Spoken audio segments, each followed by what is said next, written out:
Apa yang membedakan antara pemimpin dan bukan pemimpin? Salah satunya adalah dari perilaku yang mereka tunjukkan. Seorang pemimpin memiliki perilaku tertentu yang menunjukkan dia adalah seorang pemimpin. Sedangkan mereka yang bukan pemimpin menunjukkan perilaku-perilaku yang cenderung mengikuti, cenderung menunggu arahan, cenderung mengerjakan apa yang diperintahkan.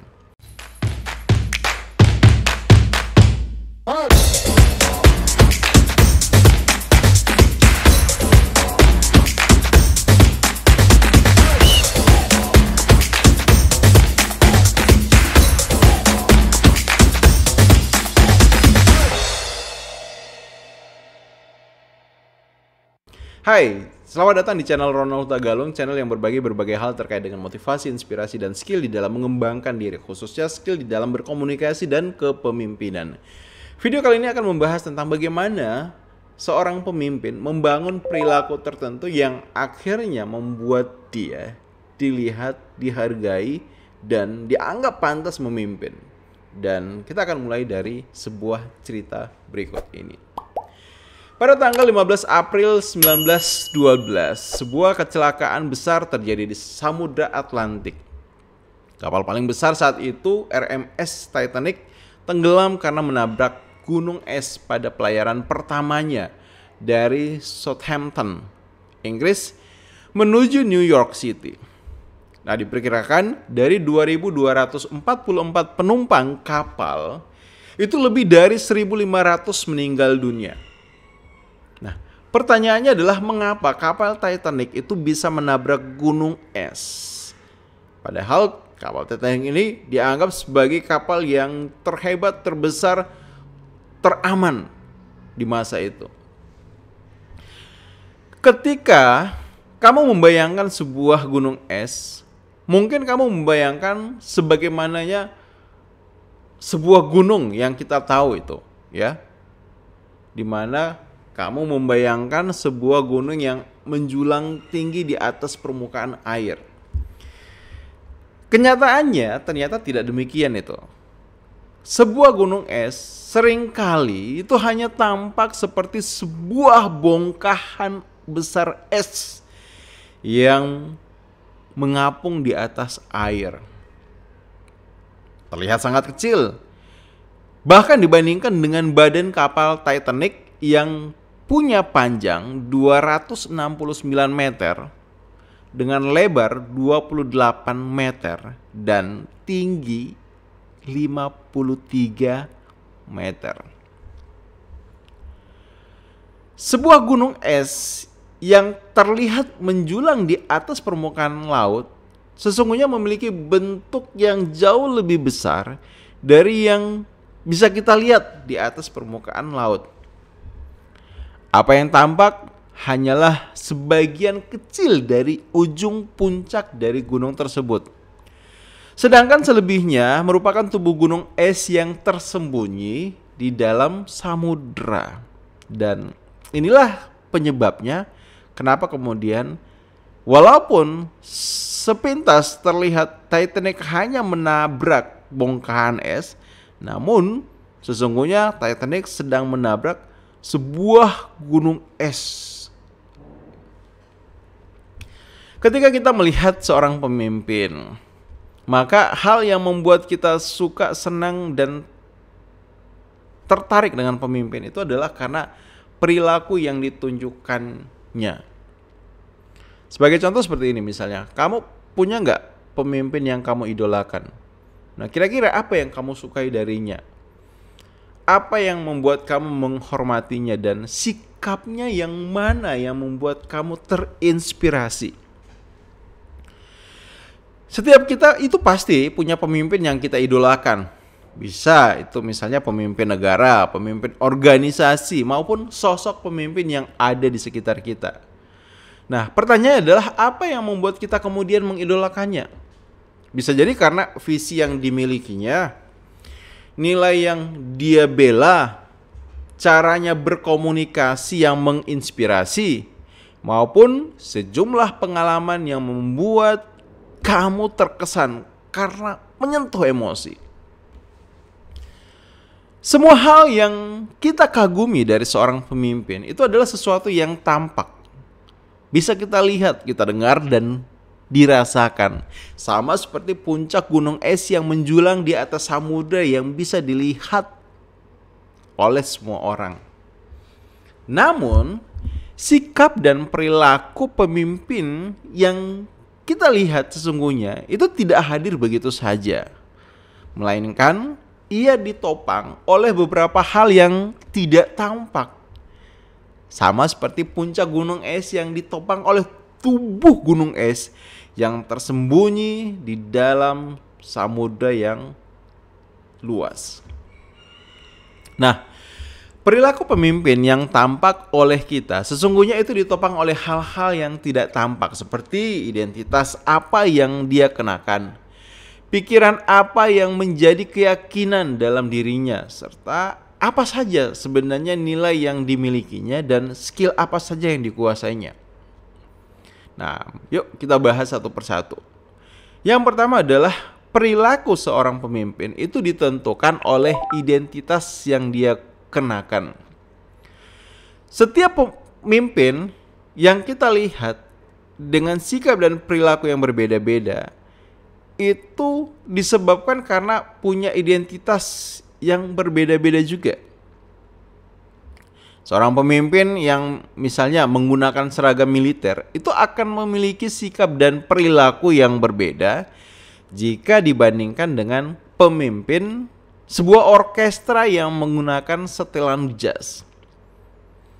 Jenis pakaian yang digunakan juga akan sangat mempengaruhi bagaimana cara orang tersebut berpikir, berkata-kata, bergerak, bahkan saat memutuskan sesuatu. Secara lebih spesifik, dalam identitas itu pun bisa semakin spesifik.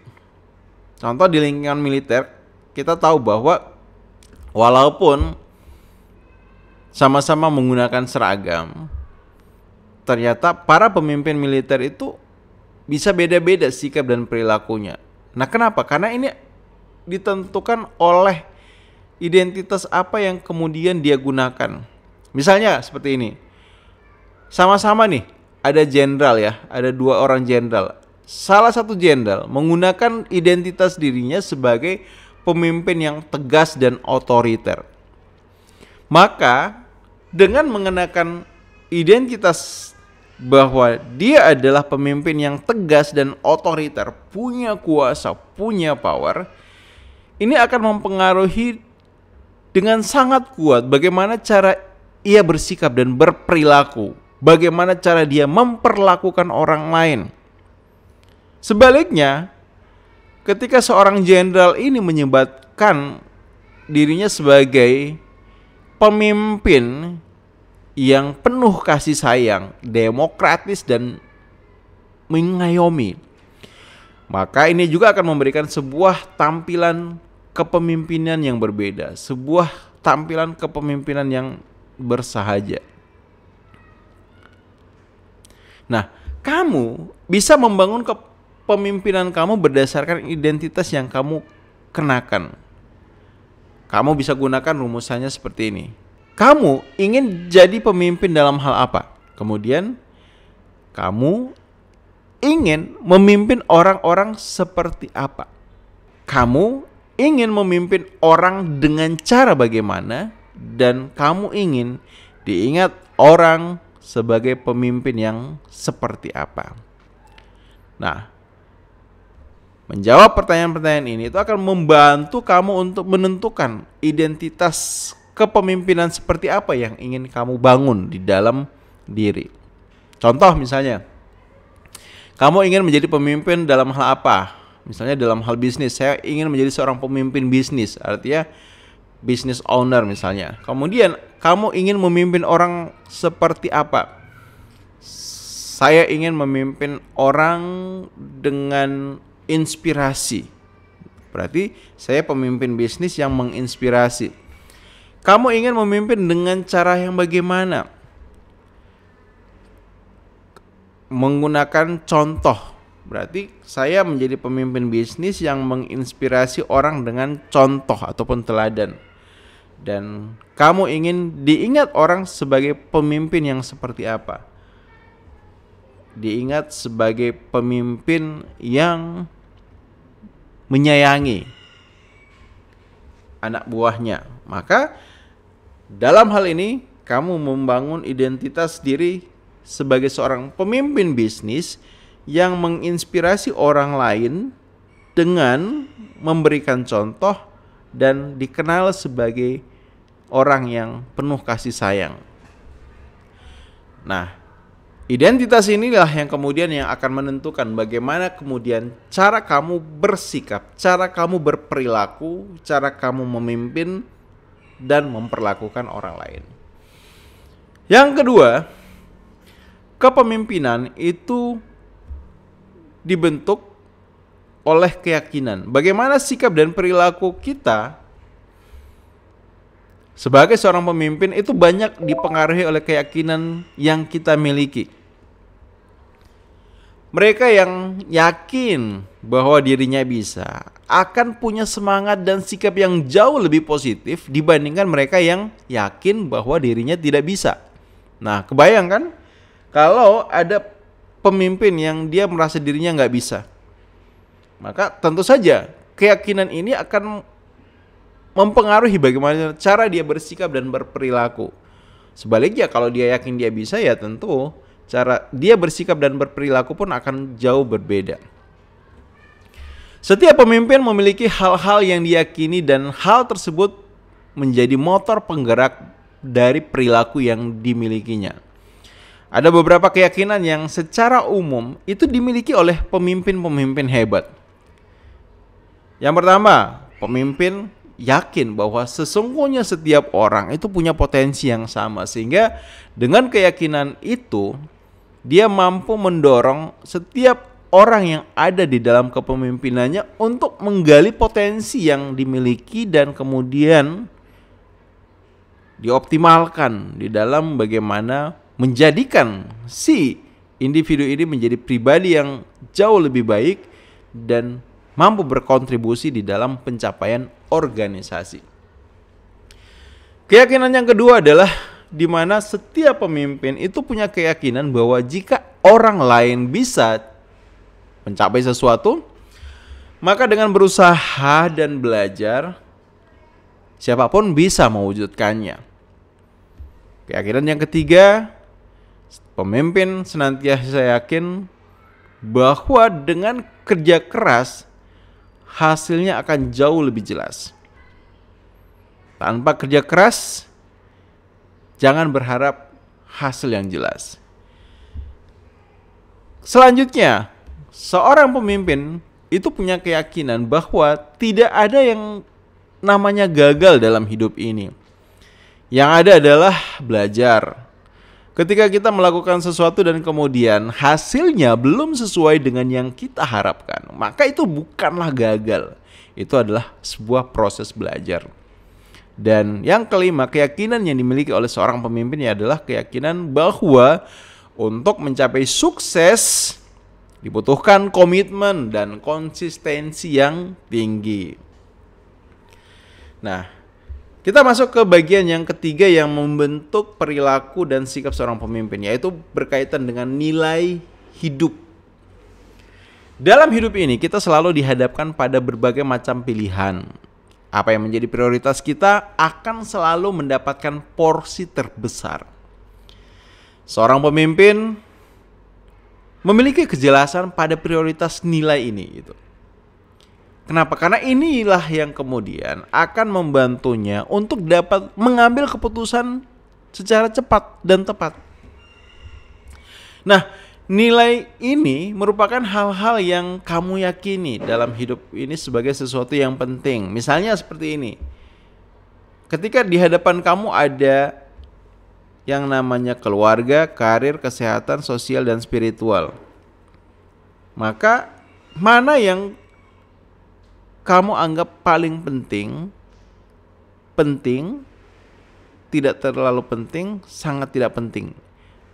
Dari keluarga, karir, kesehatan, sosial, dan spiritual, kalau kemudian diberi skor, mana skornya paling tinggi, mana skornya yang paling rendah. Skor yang paling tinggi adalah sesuatu yang kamu anggap penting saat ini.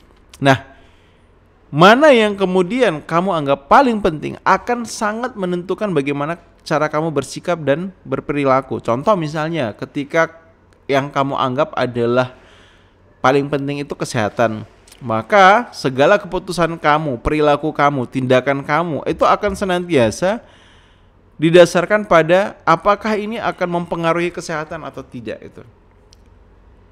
Nah, nilai juga itu bisa berupa apa yang kamu anggap sebagai pegangan dalam hidup ini. Misalnya disiplin, kejujuran, solidaritas, kerjasama, hasil, dan kerja keras. Kita masuk ke bagian yang keempat. Sikap dan perilaku seorang pemimpin juga sangat ditentukan oleh keterampilan yang dimilikinya. Saya meyakini bahwa life is a skill. Hidup itu adalah keterampilan dan setiap keterampilan sesungguhnya bisa dipelajari, termasuk keterampilan di dalam memimpin. Keterampilan adalah kemampuan kita di dalam melakukan sebuah tindakan dengan hasil yang sudah kita tentukan. Ketika kita melakukan sesuatu dengan tolak ukur bahwa itu berhasil ketika mencapai hasil seperti yang kita bayangkan, maka untuk melakukan itu kita butuh keterampilan itu. Seorang pemimpin hebat menguasai beberapa keterampilan penting, dan keterampilan inilah yang dia gunakan untuk memudahkan pekerjaannya sebagai pemimpin. Nah, ada beberapa keterampilan yang dimiliki oleh seorang pemimpin. Yang pertama itu adalah keterampilan di dalam berkomunikasi, keterampilan di dalam merencanakan, mengeksekusi, mengelola tim, dan bagaimana mengatasi konflik. Nah, jadi itu ya 4 hal yang membentuk perilaku dan sikap seorang pemimpin, yaitu adalah identitas apa yang dia gunakan, kemudian keyakinannya apa, nilai-nilai yang diyakininya seperti apa, dan yang terakhir itu adalah skill yang dimiliki ataupun keterampilan. Nah, selain itu semua, faktor lingkungan juga akan sangat menentukan bagaimana sikap dan perilaku seorang pemimpin. Lingkungan sedikit banyak itu mempengaruhi terciptanya seorang pemimpin. Lingkungan menjadi tempat di mana seseorang menempa diri hingga kemudian akhirnya punya keterampilan di dalam memimpin. Dalam kisah Genghis Khan, bagaimana dia menjadi seorang pemimpin besar, itu tidak terlepas sesungguhnya dari bagaimana bentukan lingkungan yang keras di padang rumput Mongolia. Sering terjadinya perang antar suku yang menyebabkan kematian orang-orang yang dicintainya. Itu menjadi alasan Genghis Khan melatih diri, membentuk diri menjadi seorang petarung yang kuat, pemimpin yang hebat, yang pada akhirnya dikenal oleh sejarah mampu menaklukkan lebih dari 1/3 dunia. Begitu juga ternyata ketika kecil, si Adolf Hitler ini didoktrin sebenarnya oleh orang-orang sekitarnya untuk membenci orang-orang Yahudi. Ya, jadi kita tahu bersama bahwa salah satu kekejaman perang seorang Adolf Hitler adalah ketika dia melakukan pembantaian orang-orang Yahudi. Nah, kenapa ketika dia menjadi pemimpin militer dan membantai orang-orang Yahudi itu ternyata adalah buah dari doktrin yang dia peroleh saat dia kecil. Berbagai pengalaman buruk saat kecil, saat bersama orang Yahudi itu mempengaruhi pikiran dan kejiwaan Hitler kecil. Apalagi ya, ketika ibunya yang bekerja sebagai pembantu rumah tangga di keluarga kaya orang Yahudi dan kematian neneknya yang sedang dalam perawatan seorang dokter Yahudi, itu membuat kebenciannya terhadap Yahudi semakin besar. Dan inilah yang menjadi dasar kenapa dia bersikap berperilaku sangat keras terhadap orang-orang Yahudi. Isu konspirasi orang-orang Yahudi untuk menguasai dunia menjadi sesuatu yang dia tanggapi secara serius.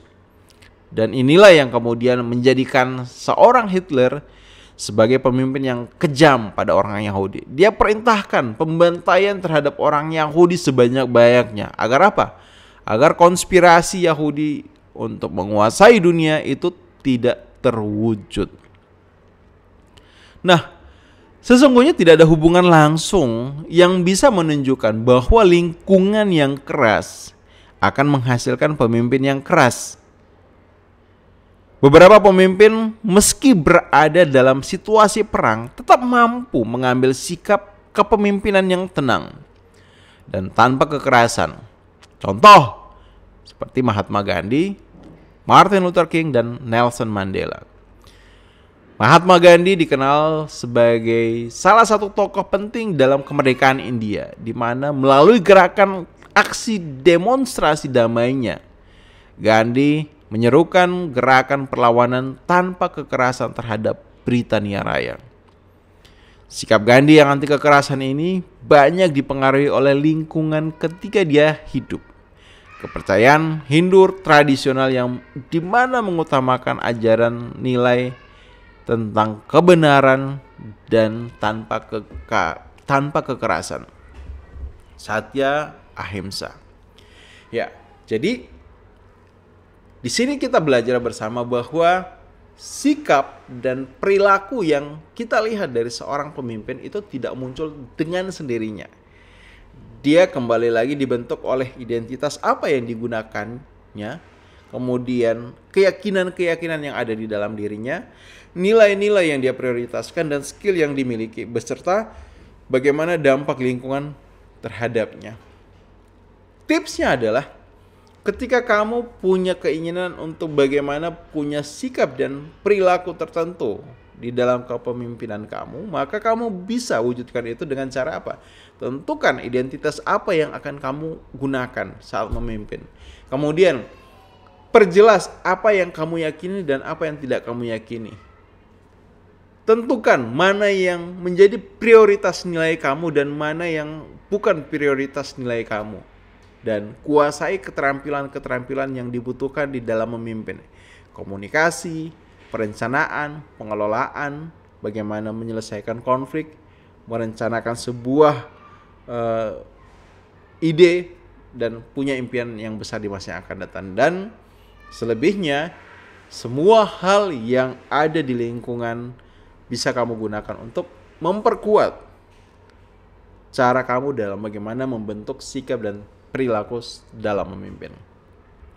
Silakan jika kamu punya ide dan gagasan, boleh kamu tuliskan di dalam kolom komentar, atau kamu juga bisa memberikan saran topik apa yang akan saya bahas di video yang lainnya. Pastikan jika kamu belum subscribe untuk subscribe dan klik loncengnya agar notifikasi video terbaru dari saya bisa kamu dapatkan. Sampai jumpa di video yang lainnya. See you.